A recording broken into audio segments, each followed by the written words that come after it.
What if I told you that the first Men in Black appeared before Area 51 even became famous?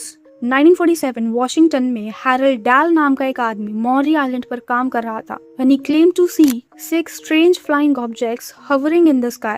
One of them suddenly started dropping metallic debris from above, जिसमें से कुछ तो Harald पर लगे, कुछ उसके dog और उसके बेटे पे, and it killed his dog. Harold डरते डरते उस ऑब्जेक्ट के फोटोज लेता है, बट इसके बाद जो हुआ वो और भी अजीब है. अगले ही दिन a mysterious man in a black suit approached Dal at a cafe and उसने हर एक चीज डिटेल में डिस्क्राइब करी जो डैल के साथ हुआ था, इवन दो उसने किसी को ये बात बताई नहीं थी. एंड ये सब बताने के बाद उस मैन इन ब्लैक ने उसे एक वार्निंग दी कि तुम ये बात किसी को नहीं बताओगे और अगर तुमने ऐसा किया तो तुम्हारे साथ बहुत बुरा होगा.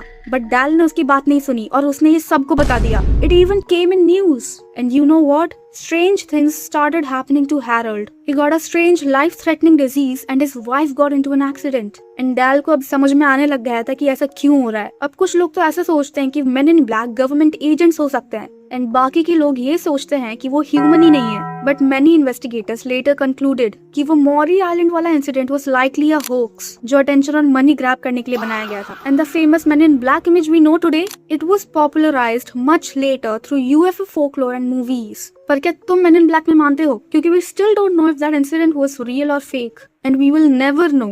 Let me know what do you think in the comments down below.